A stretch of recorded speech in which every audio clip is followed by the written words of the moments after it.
Hey there! Are you a crime scene investigator, law enforcement officer, or forensic scientist looking for a Facebook community that understands you? Check out Taction USA's forensic product groups. You'll find blogs, articles, information, and community.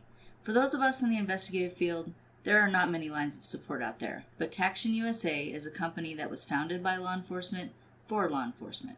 Subscribe today to get access to exclusive content. Just look for Taction USA in Facebook groups.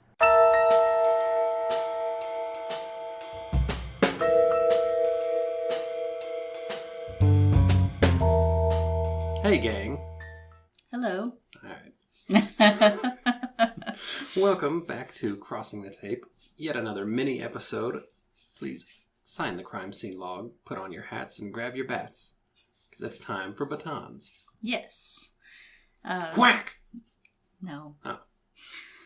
So this is the history of the police baton, and it's abridged, if you will, because if I went through everything, we'd be here all day. So just a little short history of the iconic baton that we always see on every show, and every clip art with police has a little baton. They've got a club or expandable something. Right. So the police baton first became developed in the 1800s. It was first called the truncheon or the billy club. William Club. To his friends. Okay. Did you know him? Mm-hmm. Oh. Well, He's a tough dude. He'd have to be.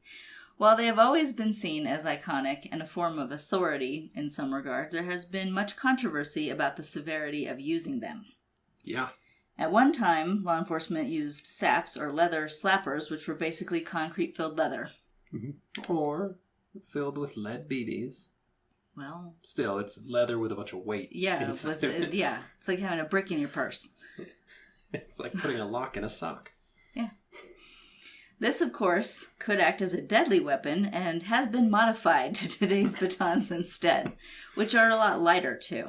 That's another aspect of it. You know? It's easier to carry a expandable baton right. than to have a big, heavy sap in your back pocket. The expandable ones, though, you have to have the wrist. You got to have the wrist action. You got to practice the motion. In the 1960s, police batons received a negative connotation during the protests which made developers modify it again in the 1970s. Mm-hmm. So because of all the big protests in that era, police were using, the batons even more. They were really wailing on people. And so they thought, let's modify this again. So the modern police baton is seen as the best of all, as it is expandable, lighter in weight, so it's easier to carry, better on the hips. Yes. And it can be used more effectively for police as an offensive tool or a deterrent. Or an offensive tool, depending on how you feel. No. I was thinking it could go either way. But less lethal is always encouraged. Yes. Even over the use of batons. So as far as liability and safety goes, the taser has been the weapon of choice for less lethal. Generally, yeah. It's going to be most people's first grab if they need, especially for a show of force. Yes. If you pull out the baton, they may What if they grab it? Or if they, yeah. And you got to train on weapon retention with your baton too. Mm-hmm. And everything else you hold. But the person might think, he's not going to hit me with that. Or they might give up. Yeah. But with the taser, it's a lot of people, even if they've never been hit with a taser, they know what it can do. Yeah, everybody's seen the clips of people freezing up and falling over. Right. That's a lot more common than seeing someone go down after one whack in the leg with a baton. Right. And the person may think they're a tough guy like William Club. And, well, even if they hit me with that, it's not going to bother me. Right. But everybody knows the taser, it'll get you. Right.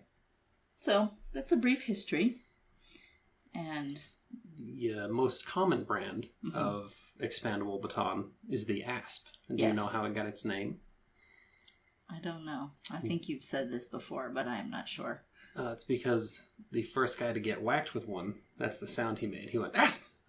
Okay. I figured it was something. Or it's named after the little snake. I don't know. But it started with the, billy club style, the fixed ones, which would usually sit in a little ring holster kind of thing on the belt. But they were long, too. Yeah, they were... I can't imagine... Like, if you gotta chase someone, you have to hold it while you're running. Otherwise, it's going to keep knocking against your leg, and that's going to get uncomfortable. And then a lot of places switch to the PR-24 style, the right angle style. And most places have moved away from those now to the expandable, but the PR-24 has a lot of particular properties and things that you can do with it that I think we've switched to the expandable type for ease of use and carry. Yeah, but there's a lot of benefits to the PR-24, especially if you just really need to wail on someone, but that's not what we're encouraging in modern policing. No. And again, it's a big old thing that you have to slide it into the ring thing when you get out of your car because you can't sit down with it. No. And then if you're chasing someone, it's knocking against your leg. So you have to run while carrying it or holding it in place on your belt. Well, and if you're short like me, it's probably dragging on the ground. Yeah. You're pole vaulting every couple steps because it keeps bouncing up. But the expandable type, there's a few different varieties. The one that I carry, probably more likely to use it as a glass breaker if you need to get inside a vehicle or a residence for whatever reason. Yeah. Because they're super effective at that. Right. Especially if you hit the right spot on the window. Right.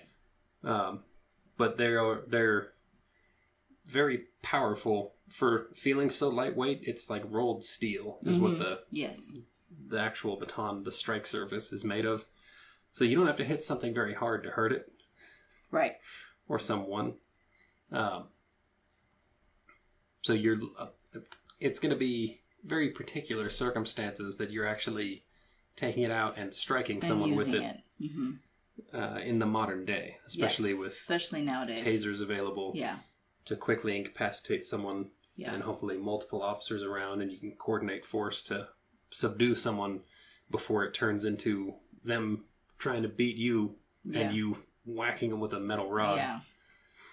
That's just never going to look good. No. But if you need it, it's never going to be ideal. It is there. And for a long time, that's what officers had. Yeah.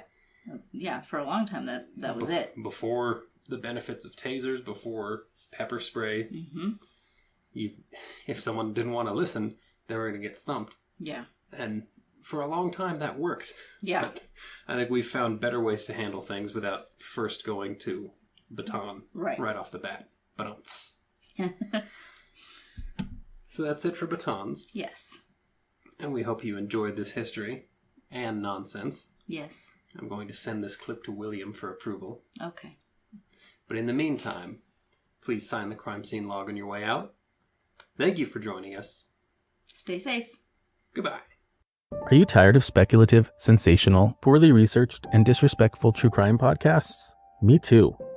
Hi, I'm Eric Carter Londine, and I'm here to introduce you to True Consequences Podcast, an advocacy-focused show that sets itself apart from the rest. You see, True Consequences is a love letter from my baby brother, Jacob Londine, who was murdered nearly 4 decades ago, and he still needs justice. What sets my show apart is the deep dive research I do, the first-person accounts I bring to light, and the empathetic lens through which I approach each case. I know what it's like to fight for justice for a loved one, and I'm committed to helping other families seeking justice. You can listen to True Consequences wherever you get your favorite podcast. Join me, Eric Carter Londine, on this journey to uncover the truth and advocate for justice. Together, we can make a difference. Don't settle for sensationalism. Choose True Consequences Podcast for advocacy-focused true crime. Subscribe now and be part of the movement for justice.